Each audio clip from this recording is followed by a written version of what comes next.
Hello trophy hunters, it's time for an actual favourite platinums list for the year. I've platinumed 21 games in 2023 with no duplicates. That's 21 different experiences and journeys, with some being harder, easier, perhaps more rewarding and challenging than others. This list will be my top 5 favourite platinums for 2023.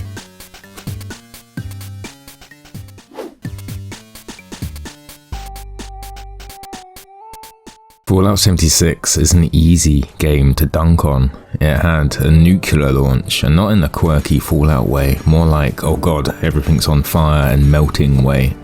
I'm glad I gave it a chance when I did. It was dirt cheap by the time I picked it up. A couple of big updates had dropped, like the addition of NPCs and a huge amount of bug fixes, making this game actually playable. And I found it not only to be playable, but enjoyable as well. The focus on crafting and multiplayer just works. Trophies involve completing quests, leveling up, finding bobbleheads and magazines, hacking, lockpicking, doing the usual Fallout stuff. It's just a very good and well-rounded Fallout trophy list, set in an interesting, large and ever-changing world. The best thing about it was locking on and actually not worrying about trophies. I'd log on to explore, naturally encounter locations, enemies and other real people, which was so much more fun than following a list telling me what order to do things. Earning trophies through natural progression whilst enjoying myself put this platinum above several others for me. Forget about the botched launch and give it a go if you've enjoyed any other Fallout game.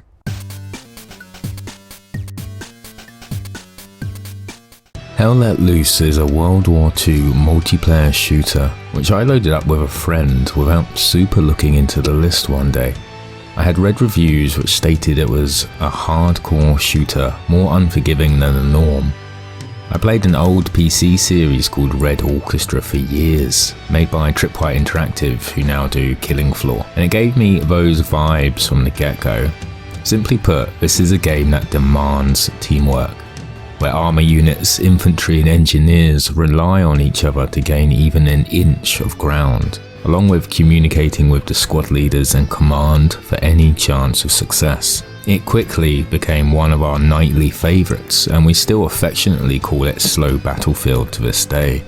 The platinum was a long and tough journey, but such a rewarding one. There's a wide range of trophies that ask you to utilise the different classes and game mechanics well. My favourite trophy was Tank Ace for killing 100 vehicles. It was such a blast squadding up as a tank crew and navigating the maps with complete strangers whilst working together with the excellent and often hilarious in-game proximity VoIP, an extremely fun and underrated multiplayer feature that seems to be getting more and more popular nowadays. Other than the tank crew, it was just fun headhunting tanks and trucks with rocket launchers. It's a fantastic game, but a very challenging platinum that requires an immense amount of dedication. I love a good challenge, and Blazing Chrome really delivered it. It's a short arcade side-scrolling shooter inspired by and often outright copying Contra. But no good Contra games exist because, Konami shenanigans.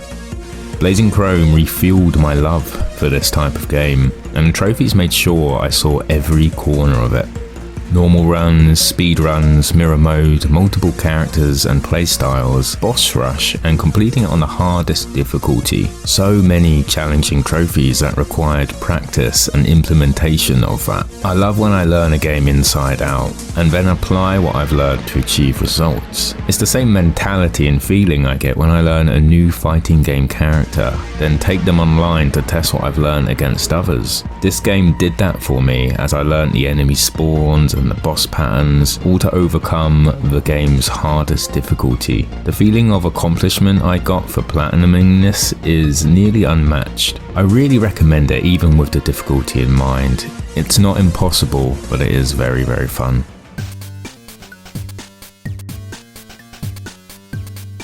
With Street Fighter 6 looming in the mid-year release window in 2023, I knew I had to return to Street Fighter 5 to finish what I started many years ago.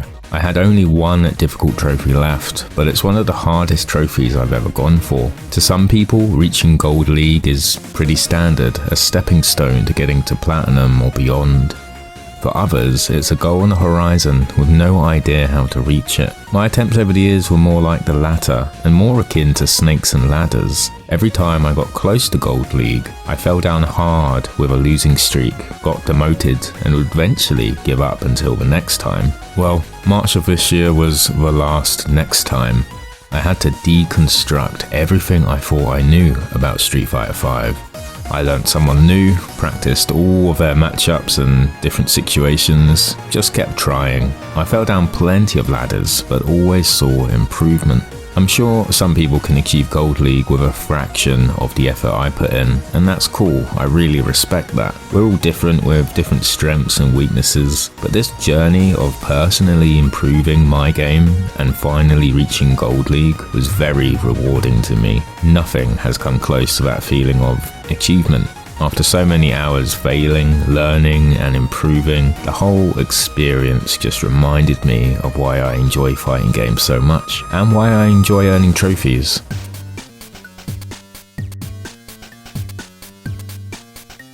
My number one then, the Dead Space remake, is my favourite platinum of this year, and the only new release to make it into my top 5 list. I'm not sure if I even platinumed anything else that was brand new. I adore the original and always wished for a Dead Space 4 or a remake, and that we actually got one, and that it was as good as it was is amazing.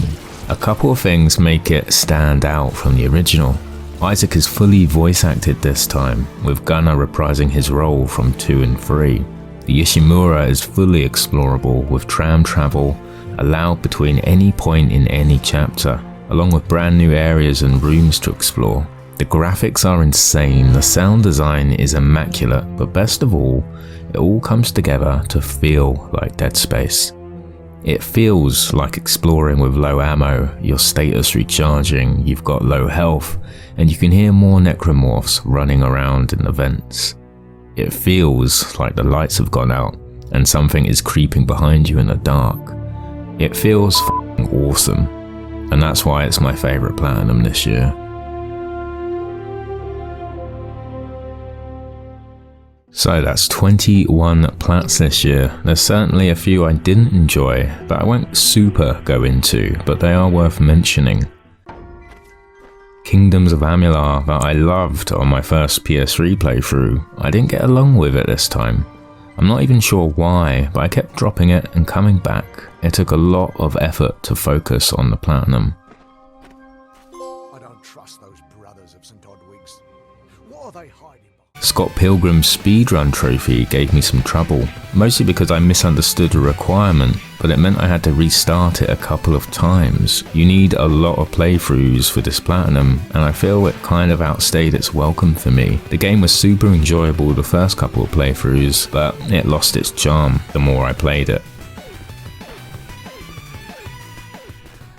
And lastly, Vampire the Masquerade Blood Hunt. It was awesome at first when I was legitly winning versus real players in this unique battle royale. Until a couple of months later, every game was full of bots, it was easy to win, and in the end I didn't even have to play the game. To increase the player level for a trophy, all you'd have to do is enter a game and leave right at the start. You didn't even have to play it. Earning a platinum for not even playing the game as intended wasn't much fun.